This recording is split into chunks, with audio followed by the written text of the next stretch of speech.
corporate citizen. As I had mentioned to you earlier, management is a very simple process, as it is governed by only 3 laws. The first one is energy is a liberated matter. I want to bring to your kind attention of a material event that has happened on 28th of September 2020, when President of India signed 3 bills releasing the farmer from the clutches of the middleman. This event is comparable to what happened in 15th of August 1947, when India got its independence from Britain, releasing the people of India from the clutches of Britain. The same thing has happened this time on 28th of September 2020 for the farmers. The farmers is quite a remarkable history. It's an amazing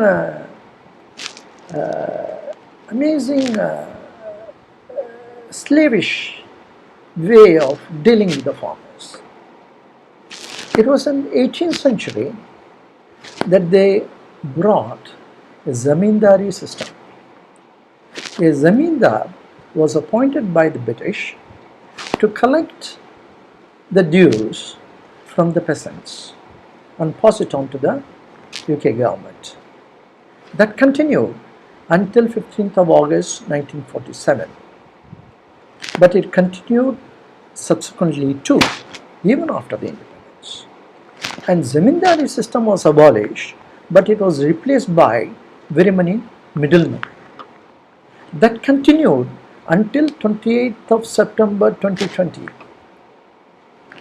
when these 3 bills have been signed by the President of India. So both are comparable in terms of unleashing the energy. The first one, the people of India signs the farmers. The second one, 28th of September 2020, by all the farmers. It unleashed, in my opinion, is going to unleash the energy force which in the history of any nation will not happen. So you note very carefully, particularly the corporate investor, what I am trying to provide the information at this point of time in this particular presentation. This is Modi's great work, second great work within the last few months. When COVID-19 affected everyone, providence, it did not affect the produce of the farmers. In fact, they could not get the proper way of sending it to various places, and they destroyed. So lucky, I must say, providence, lucky, whatever you say. 800 million people have been provided with food grains by Narendra Modi for the last several months, and it would continue to be given until November 2020. If the farmers had not produced, India would have been destroyed forever. We are talking 800 million people who have been migrating from one place to the other, who have lost their job and could not do anything else, and the free food grains were distributed. So compare that with this bill, 3 bills which have been promulgated. The farmers were under great stress, and the matter is the one that sits on your head. It doesn't get released. When on this particular day farmer is being freed from the clutches of these middlemen, that unleashing of energy is going to happen, or is already happening, in a phenomenal manner. So corporate take notice of it. You want corporate citizen. You are so much stressed about the number of industries which are under lockdown condition, whereas the people have been kept within the four walls of their own homes. At the most, they do the home brought work, whereas here, these guys, from what I have indicated in my book called Project FISCAL. FISCAL stands for Farmer, Industry, Society. Consolidating Agri-Leadership. This Project FISCAL is going to get the benefit of unleashing the energy from $450 billion to $1 trillion in the year 2024. As I have mentioned in the book, you guys, the corporate investors, can make it happen maybe a year before. You have the capability, because the capability of the farmer has gone amazingly well. They are receptive.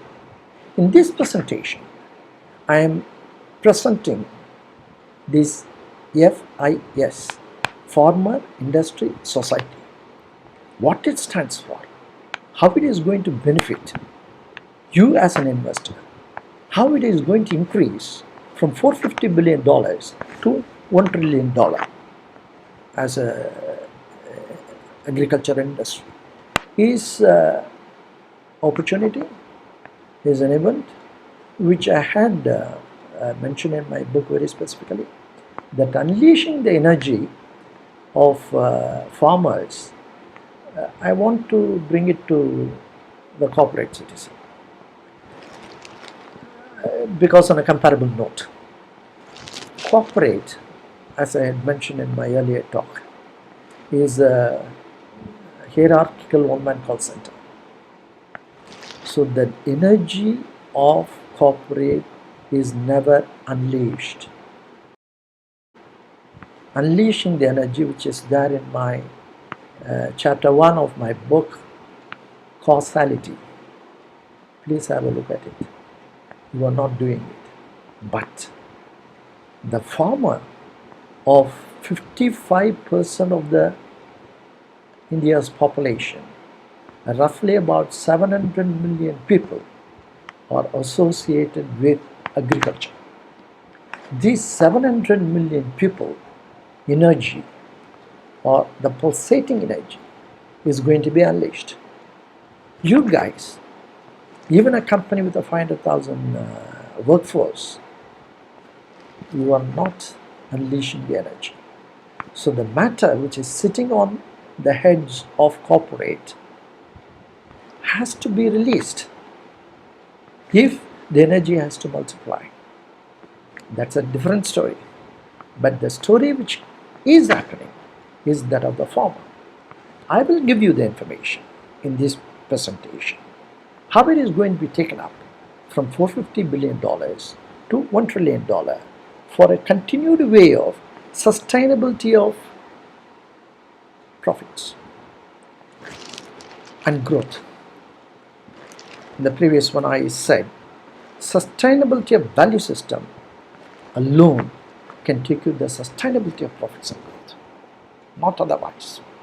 Whereas in corporate, the sustainability of value system is yet to be measured. Whereas, just like an army, the farmer force of those who are 700 million people who are being associated with agriculture, they may even commit suicide. But the value system is intact. Get my point? It's a question of industry which is joining this value system of farmers and exploit for the purpose and benefits of everyone. Because I want India to be the granary of the world when it is being done, which is not impossible. We are on a growth path, good for corporate, good for the industry, good for banking, good for the agriculture sector. So we can really look for something very challenging, and this opportunity you should not miss. And similarly, one more thing which I want to add at this juncture: corporate citizen. You will be surprised. Is already there in the agricultural farmers already there. That is the main, which is not there with you. As a corporate citizen, the value system that you have, I'm not talking about the farmer's value system, I'm talking about the farmer as a community, incomparable to your publicly limited company. That is the one which is going to make matters easier and take it to a higher level of your investment and their produce. And the combination is FIS, fiscal, which is farmer, industry, society. Society is an important aspect, which is already in existence. So let's have a look at it. Okay? Thank you. Global agricultural statistics. India continues to be number 2 for too long, is at $400 billion, as against China, $968 billion. The statistics which we normally get is a minimum of 3 to 4 years old. From the state governments to the central government to FAO to World Bank, they are all very outdated. I don't know how any decision could be made with this sort of statistics. So my suggestion is we keep a target, 1 trillion. That's a CAGR. And to CAGR, we go towards that. And the development is not top to bottom. The development of statistics, we bottom to the top. So this is the one which we have to clearly understand. In that respect, let me just go through these statistics. Number one, 401 for India, $968 billion for China, Soviet. From 1960 to 1993, they were neck to neck, China and India, in agriculture production. Then China had catapulted. Why India had to lag behind is a surprise. The lands are there, the agriculture production is there, and what made the difference in China will be a lesson to India to number one to learn. But if you look at the peanuts production, one of the samples which I have given here is that it's the same thing. 1960 to 2017, the same 1993 they took off, and we are yet to catch up. But if you look at the yield part of it, China is number 13 in the world globally, and India is 32, and Israel is number 2.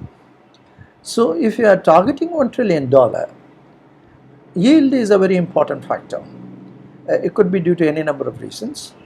To reach the $1 trillion, I think it would be very good to have association with Israel and see that the yield percentage goes substantially, the per hectare.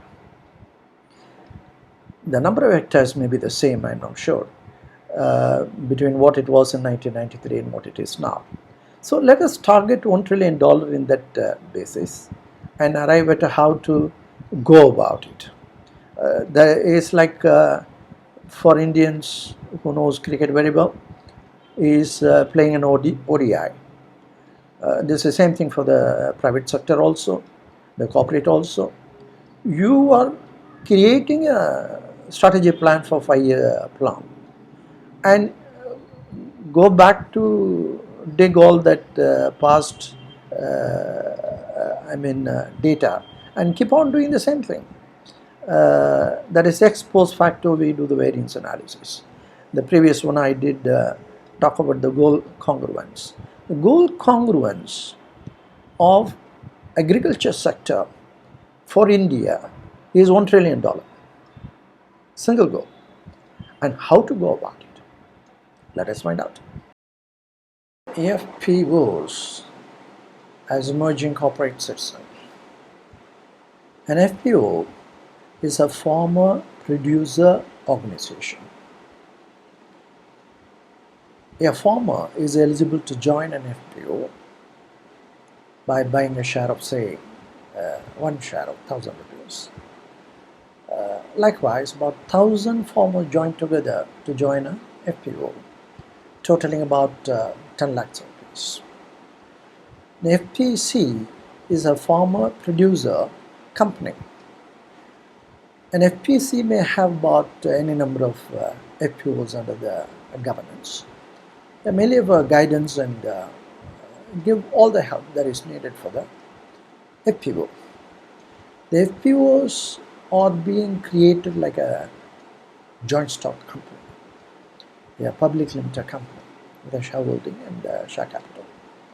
So the recent changes on 28th of September 2020, those three bills which have given a sort of a freedom for all these farmers to be the masters of their own destiny, bring about a total revolution in terms of managing these FPOs and their capability. Now, when we look at $1 trillion as the target for agriculture economy, these FPOs are going to play the major part, not the middlemen. Previously, anything, legislation, everything that comes because of the influence of these middlemen. How good for them. Here, from now on, the game is different. So, Government of India, in the last budget, the Finance Minister announced that there will be at least about 10,000 FPOs, covering about 13 million farmers. There are already about 8,000 FPOs which are being designed to perform on an optimum level. But because of that, as we said, suppression by the middlemen, there have been a lot of problems.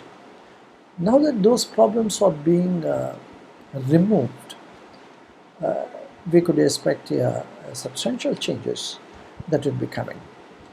And the possibility of reaching out to the 1 million target for agriculture economy is quite feasible. Of course, there will be a lot of requirements, as much as MSME, or that I won't call it as MSME, as many of the companies, because these farmers, FPOs, if they are able to produce well with the changes in the pricing system and whatnot, there could be a lot of development and a lot of profitable ventures that would be coming with a support system for, like say, the suppliers of the seeds, suppliers for the AI. AI will make a big dent in their yield and productivity. And I have indicated as such in my book about these things. The book extract I've just now given to you. So let us expect something extraordinary coming, and the suppliers and as well as the customers are more important. We have to pay their dues. There will be a long-term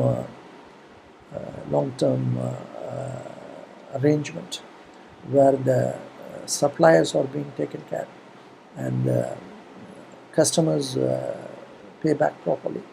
There is a generation of big revenue with least administrative requirements.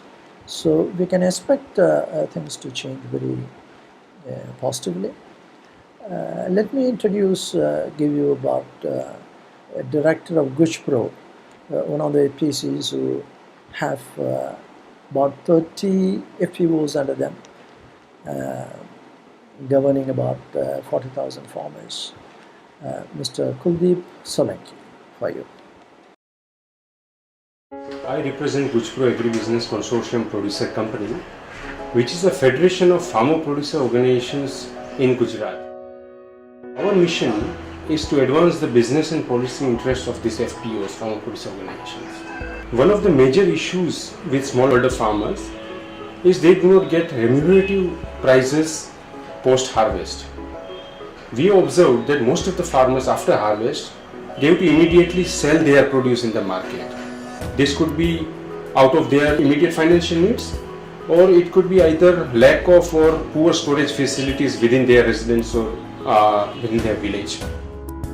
Hence, we through our network of farmer producer organizations not only try to find remunerative markets for them and establish business linkages, but we also carry out capacity building of such farmer producer organizations in the areas of aggregation, small scale processing, large processing, warehousing, and also marketing. As part of this initiative, we have organized an exposure visit to VNKC Agrochrome Private Limited. I would like to add that we would also be entering into a long-term supply agreement with VNKC Agrochrome for supply of groundnut and peanut kernels. As part of this initiative, we had initiated a pilot project in the year 2016 in which we had processed groundnut after procuring it from farmers. We had processed groundnuts and supplied it to VNKC Agrochrome. And in the current year, we plan to scale it up to around 3,000 metric tons to 5,000 metric tons. We believe that partnerships like such will contribute a lot in enhancing the income of smallholder farmers. The concept of EPP, effort per person, is going to help the corporate greatly because of the accountability factor had been identified. Forensic audit, there would be no need for it. That is one. Asset management is very simple because it's governed by only 3 laws. The first law we discuss in this particular presentation is that of Prime Minister Modi introducing the 3 bills which help the farmers to get released from the suppression of the middleman. The suppression of the middleman, which weighs very heavily, a matter weighs very heavily on the minds of the people, about 700 million people. That is one type of matter. When the energy being put through this policy matter, which had come from the government of India, that is the one which is helping the energy being as a liberated matter. That is one. Number 2, what we do realize, energy has been already put through. With the result, the Indian agricultural economy is sitting on $450 billion worth of value. It's already in existence. So when you go to the second law, that $450 billion have to be pushed to $1 trillion.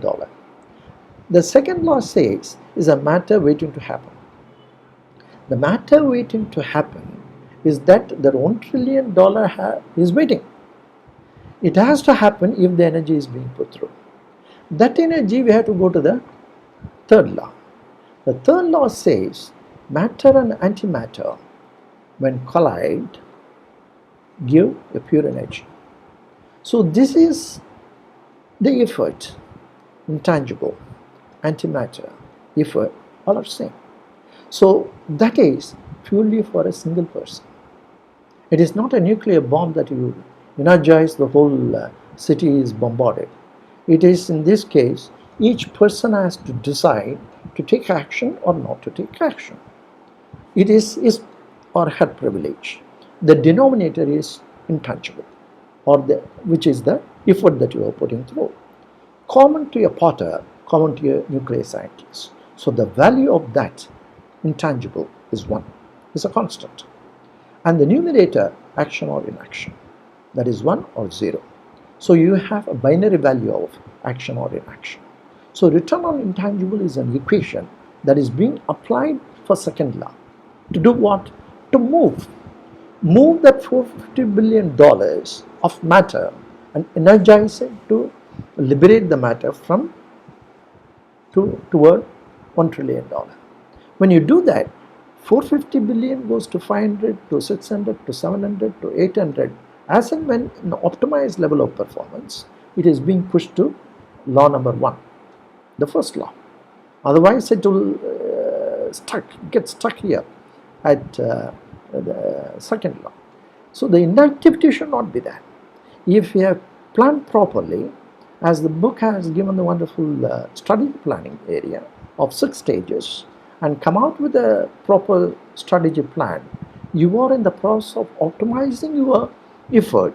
About 10,000 FPOs with 13 million farmers to start with as an example, put through the cream reports.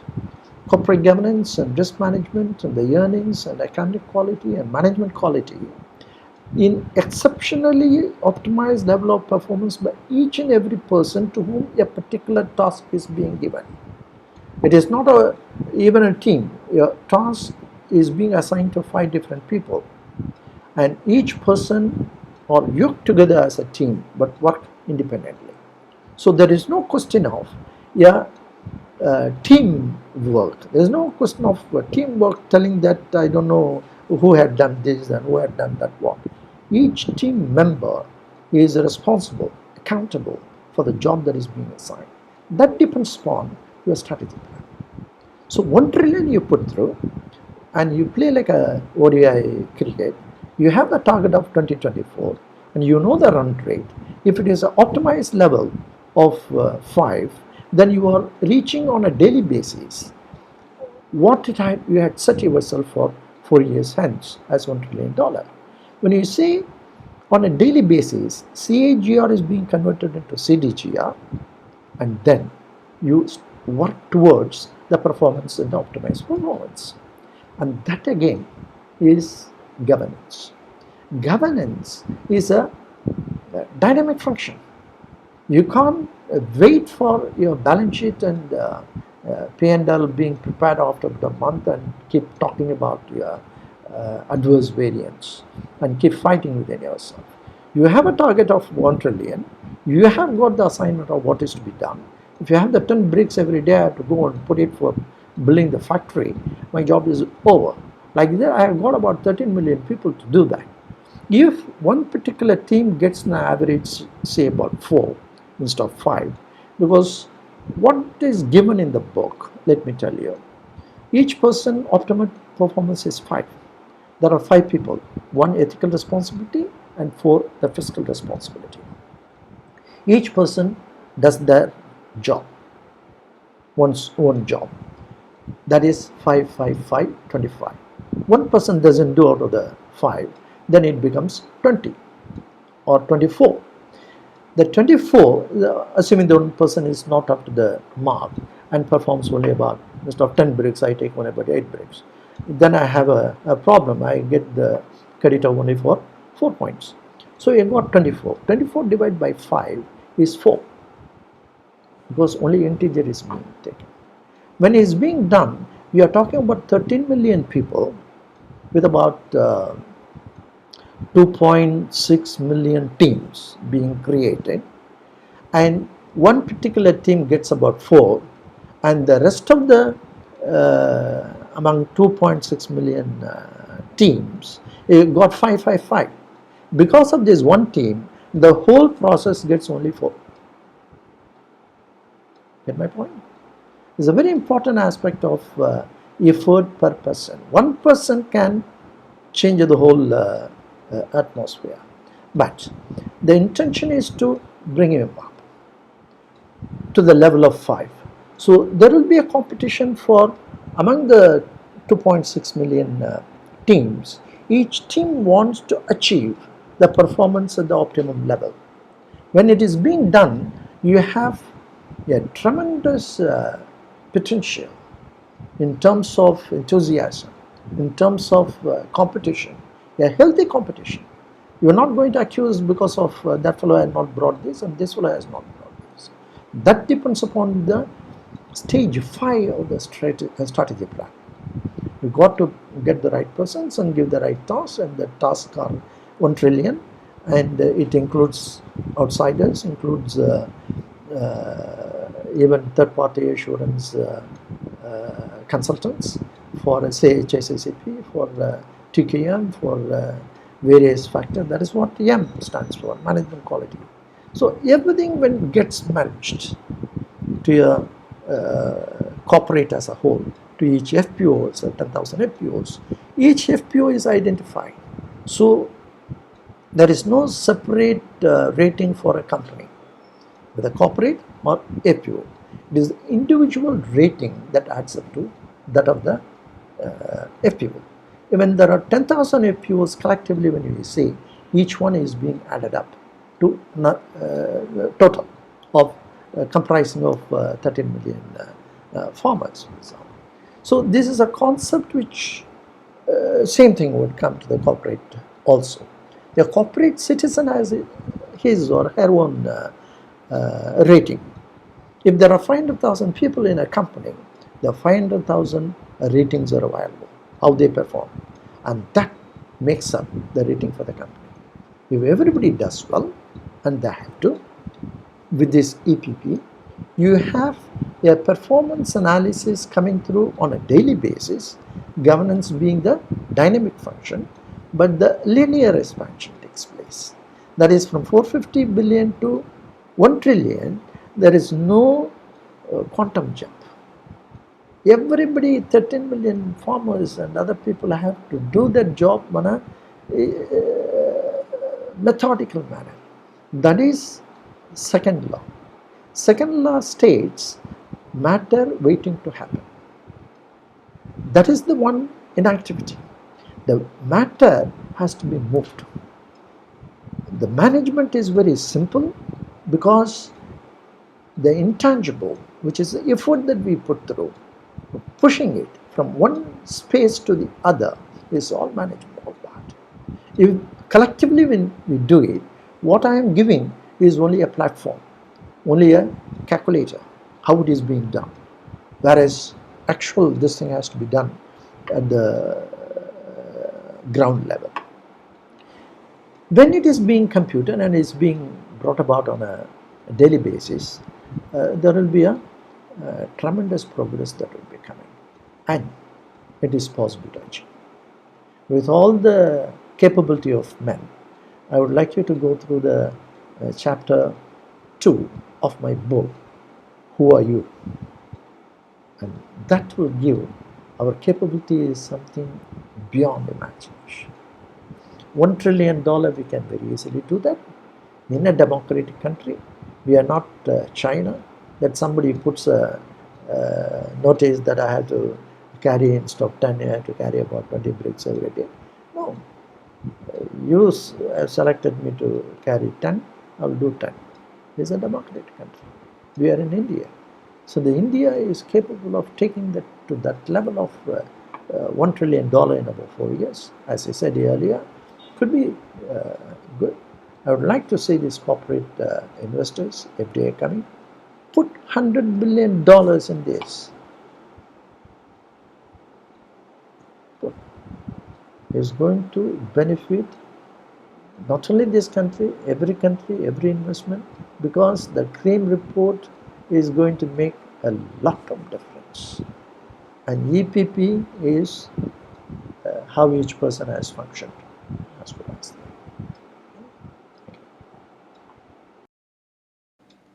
I took the snapshot from your website for the illustration of my talk. clearias.com, I had used your image on Zamindari system. It was good.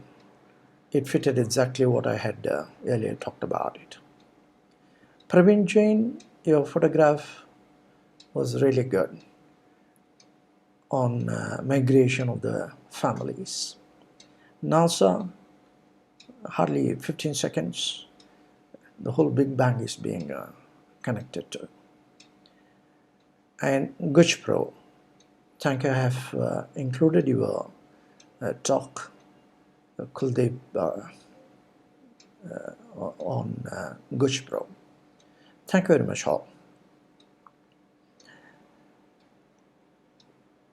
I thank Leif Edvinson on his comment on my previous talk. Spot on. Combine societal innovations. The societal good I had talked extensively in my book. Society has got a separate chapter. Society has got the comparing that to neutron, how it forms a nucleus with the board of directors and the shareholders. It is societal good had been very extensively analyzed in my book. I thank Leif Edvinson. I shall send you this current on Agri, which involves almost about 55% of the Indian population, and very extensively in terms of numbers, about 700 million people, which will have a great impact on the societal good. So I'll send it over to you. Please have a look. I would like to talk about it or discuss with you at any time in the future. Thank you. HBR is a request. Compare my book, Inactivity-Based Costs Management, as against Dr. Kaplan's of who had published from HBR on activity-based cost management. It would be interesting. Coming to Harvard University, I discussed previously on goal congruence, Anthony Dade and Mansel's Management Control Systems book, again connected with Harvard University. Compare that with the goal congruence I had put through in this particular presentation. It could be very interesting. McKinsey had been wonderful in all their reports, insightful, and how many times I've used? Very many times. It is one of those things which we look for. I also look for an interaction with you on this particular presentation vis-a-vis my book, which is wholesome in terms of analytical skills. Microsoft, in this presentation I talked about 13 million people who can readily be brought into as corporate citizens, or farmers converted into corporate citizens. And if you combine that with your LinkedIn corporate citizens, linked with rating, cream rating, I've suggested in my book how it could be done, of cream chain. The cream rating with a combined blockchain technology, where you don't have to hide the facts, but you can store the facts in such a manner that individual, what I had put in the book was starting from an intern at the age of 20, retiring about 40 or 50 years, retaining that information in LinkedIn could make a hell of a big difference. We can discuss. Then B and Y Malone, thank you for visiting my site, visiting my LinkedIn page, searching for my profile. I'm honored. I'm honored because you are talking of 35.2 trillion, in custody, your custody, and $1.8 trillion direct management. Superb. It's a small change I am talking about in this presentation, just about $1 trillion on Indian economy, agricultural economy. What I would like to ask you is this. You are talking of $35.2 trillion managing one under your custody and 1.8 trillion under your direct management. These two figures are fiscal assets. You please go through my book. what ethical assets being brought out in terms of rating. It is ethical assets will not be in terms of trillion of dollars. It's pure and simple rating. If you are supposed to get in ethical assets, as I discussed in this particular presentation, 158 of 170 process blocks relate to ethical assets. When they are being rated extensively, in this particular case of Indian agriculture economy, to start with about 13 million farmers, how they are taking care of about 13 million rating simultaneously. That rating will have a greater impact than 35.2 trillion under your custody. And if it could be compared and connected with the ethical assets rating for the same identical number of people who are dealing with that, not from your company, but from where you are managing under your custody, the companies were under your custody, and as well as 1.8 trillion assets connected with ethical assets. It will have a great impact. Your company had been, BNO Malone has been at 235 years, and these ethical assets would take you along with those 35.2 trillion and 1.8 trillion for another 235 years very easily, if ethical assets are being brought into the picture in a manner which will have a greater impact than reporting only of these fiscal assets. Thank you very much.